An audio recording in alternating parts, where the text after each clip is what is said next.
नमस्कार, आप देख रहे हैं हेडलाइंस न्यूज। दिन भर की ताज़ा खबरों के लिए अभी सब्सक्राइब करें, साथ में बेल आइकन भी प्रेस कर लें। खबरों में आगे बढ़ने से पहले वीडियो को लाइक जरूर करें और अपने दोस्तों के साथ ज्यादा से ज्यादा शेयर करें। और आप किस शहर से न्यूज को देख रहे हैं, कमेंट में जरूर लिखें।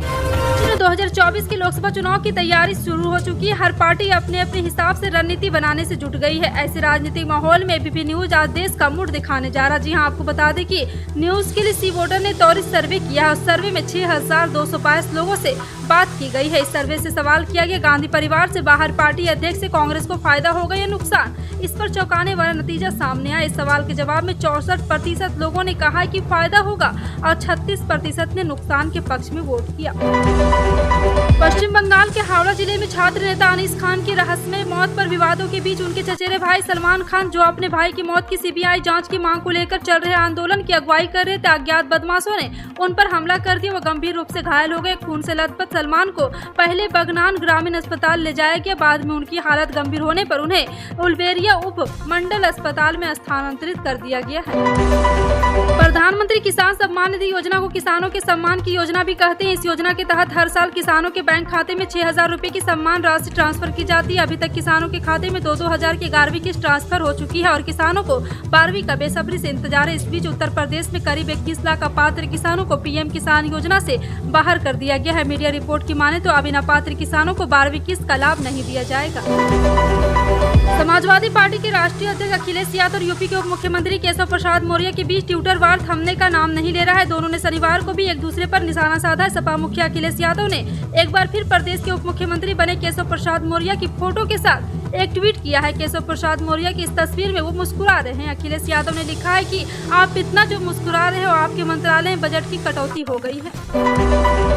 गुजरात कांग्रेस ने शनिवार को राज्य में महंगाई, बेरोजगारी, सरकारी नौकरियों में संविदा, रोजगार और अन्य मुद्दों के विरोध में बंद का आह्वान किया। राज्य के कुछ इलाकों में कई व्यापारी अपनी इच्छा से बंद में शामिल हुए, जबकि कई जगह कांग्रेस नेता और कार्यकर्ता व्यापारियों और कॉलेज प्रबंधन से बंद का समर्थन करने की अपील करते दिखे। शुक्रवार शाम से पुलिसकर्मी सतर्क है और कांग्रेस कार्यकर्ताओं द्वारा कथित रूप से बंद के आह्वान को विफल करने के लिए या तो कांग्रेस नेताओं को नजरबंद कर रहे या उन्हें हिरासत में ले रहे। महंगाई के खिलाफ आंदोलन करते हुए कांग्रेस कार्यकर्ता अहमदाबाद में सुबह से अलग अलग इलाकों में बाजार बंद कराने निकले थे। टाटा ग्रुप के एयर इंडिया के टेक ओवर के बाद से ही लगातार सर्विस में बदलाव देखा जा रहा है। एयर इंडिया ने बड़ा फैसला लेते हुए भारत के कई शहरों से कतर की राजधानी दोहा के लिए फ्लाइट शुरू करने का निर्णय लिया है।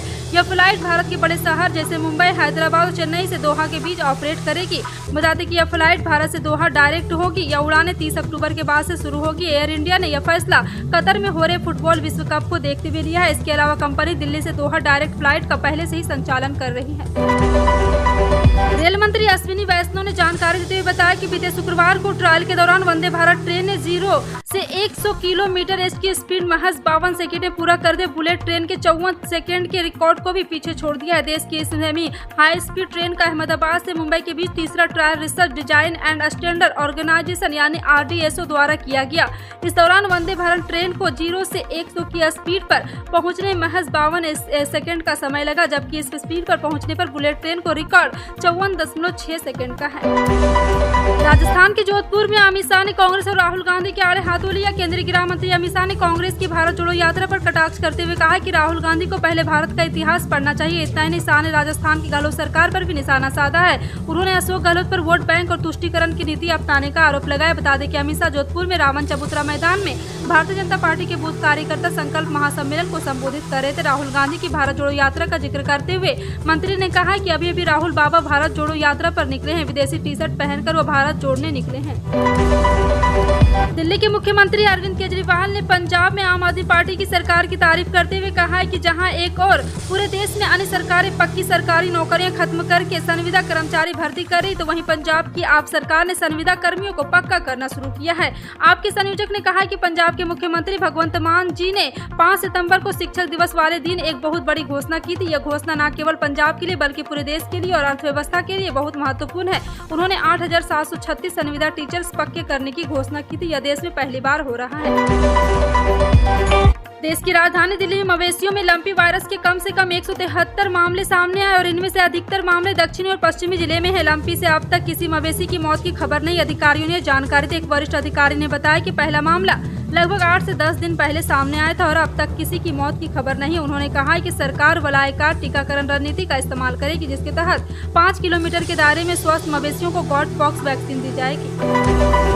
दिल्ली के मुख्यमंत्री अरविंद केजरीवाल ने शनिवार को कहा कि गुजरात बदलाव की ओर जा रहा है। जी हां, आपको बता दें कि गुजरात में बदलाव की मांग हो रही है और आम आदमी पार्टी के वरिष्ठ नेता मनीष सिसोदिया जल्द ही लोगों की मांग को पूरा करने के लिए भाजपा शासित राज्य में मोर्चा निकालेगी।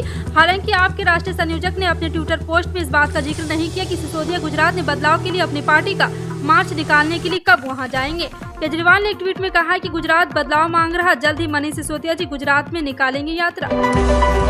राजधानी दिल्ली में बीजेपी के प्रदेश अध्यक्ष आदेश गुप्ता ने कहा कि केजरीवाल से अब दिल्ली सरकार के विभाग में हुए भ्रष्टाचार के बारे में बात की जाती है तो वह सिर्फ शिक्षा मॉडल की ही बात करते हैं। मतलब केजरीवाल के लिए हर मर्ज की दवा उनकी शिक्षा मॉडल है, लेकिन अब तो शिक्षा मॉडल की भी पोल खुल चुकी है। हालांकि अब केजरीवाल को कोई और नया बहाना ढूंढ लेना चाहिए। उन्होंने कहा कि दीनदयाल उपाध्याय कॉलेज की ओर से एक नोटिस जारी कर कहा गया है कि फंड की कमी की वजह से जुलाई महीने की वेतन में कटौती जाएगी, क्योंकि सहायक प्रोफेसर के वेतन 30,000 रूपए, प्रोफेसर वेतन 50,000 रूपए की कटौती करने की बात कही गई। अगर आपने भी बैंक में एफडी करवाई है तो यह खबर आपके लिए काम की साबित हो सकती है। दरअसल हाल ही में 2 बैंकों ने एफडी पर ब्याज की दर को बढ़ा दिया है। एफडी पर ब्याज दर बढ़ने से अब ग्राहकों को पहले के मुकाबले ज्यादा इंटरेस्ट मिलेगा। अब यहाँ सार्वजनिक क्षेत्र के बैंक इंडियन ओवरसीज बैंक और निजी क्षेत्र के एक प्रमुख बैंक एक्सिस बैंक की बात करें, जहाँ एक्सिस बैंक नई ब्याज दरें बीते दिन यानी 9 सितम्बर से लागू कर चुका है। वहीं इंडियन ओवरसीज बैंक 13 सितम्बर से नई ब्याज दरें लागू करेगा। केंद्र सरकार ने पुरानी पेंशन बहाली की मांग जोर पकड़ती जा रही। 30 लाख से अधिक कर्मियों को एक प्लेटफॉर्म पर लाने का प्रयास शुरू हो गया है। इन सभी का मकसद है कि नेशनल पेंशन स्कीम यानी एनपीएस को खत्म किया जाए। केंद्र सरकार दोबारा से पुरानी पेंशन व्यवस्था का लाभ देना शुरू करे। स्टाफ साइट के राष्ट्रीय परिषद के सदस्य एवं अखिलेश भारतीय रक्षा कर्मचारी महासंघ AIDF के महासचिव श्री कुमार का कहना है कि केंद्र सरकार ने पुरानी पेंशन खत्म कर कर्मियों का साथ धोखा दिया है। एनपीएस में अगर कोई कर्मी अपनी 25 साल की सेवा के बाद रिटायर होगा तो उसे 2-4 हजार रूपए पेंशन मिलेगी। अगर आप अपने फोन के लिए गूगल प्ले स्टोर से एंटीवायरस ऐप डाउनलोड करने का प्लान करें तो थोड़ा संभल के करना। ऐसा इसलिए क्योंकि नकली एंटीवायरस ऐप्स और क्लीनर ऐप्स के रूप में खतरनाक shark boat malware Google play store पर वापस आ गया है। मेलवेयर कथित तौर पर यूजर्स के बैंकिंग डेटा चुरा ले रहा है। इस खतरनाक ऐप में मिस्टर फोन क्लीनर और केल्वी मोबाइल सिक्योरिटी शामिल है। और डराने वाली बात यह है कि इन ऐप्स को पहले से ही 60,000 से ज्यादा बार इंस्टॉल किया जा चुका है। एनसीसी ग्रुप का फॉक्स IT के अनुसार मेलवेयर को Spain, Australia, Poland, Germany, America और ऑस्ट्रिया में यूजर्स को टारगेट करने के लिए डिजाइन किया गया है। भाजपा ने त्रिपुरा के पूर्व मुख्यमंत्री विप्लव कुमार देव को राज्यसभा उपचुनाव के लिए अपना प्रत्याशी घोषित किया है। त्रिपुरा की यह राज्यसभा सीट मानिक साहा के मुख्यमंत्री बनने के बाद खाली हुई थी।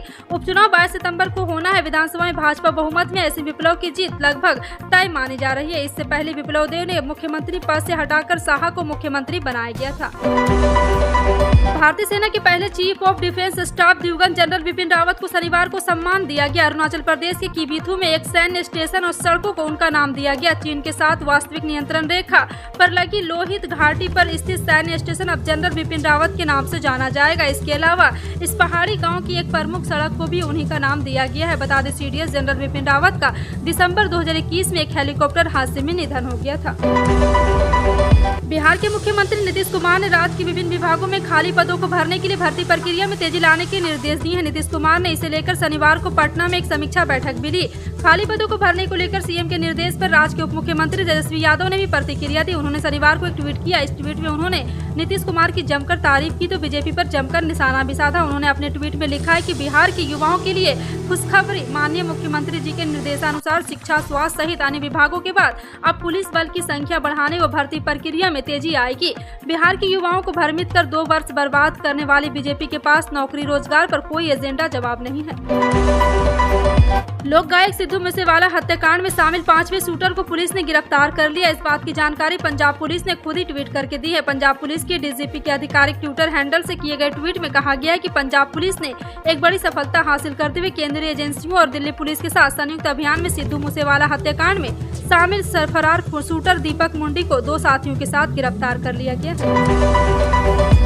मुख्यमंत्री जयराम ठाकुर ने प्रगतिशील हिमाचल स्थापना के 75 वर्ष समारोह की अध्यक्षता की। उसी कड़ी में ऊना जिला के गरगेट विधानसभा क्षेत्र के मुख्यालय के रामलीला ग्राउंड में विशाल जनसभा को संबोधित किया। इस मौके पर केंद्रीय मंत्री अनुराग सिंह ठाकुर भी उपस्थित रहे और सड़क परियोजना के कारण संभव हो पाया है। सीएम जयराम ठाकुर ने वर्तमान प्रदेश सरकार 4 वर्ष और 8 माह के अधिक कार्यकाल के दौरान राज्य के गरीब और जरूरतमंद। इन सभी खबरों पर क्या कहना है कमेंट सेक्शन में टाइप करके जरूर बताएं। इसी तरह की पल पल की अपडेट जानने के लिए जुड़े रहें आप अपने हेडलाइंस न्यूज के साथ। मिलते हैं अगली बड़ी खबर में, तब तक के लिए जय हिंद।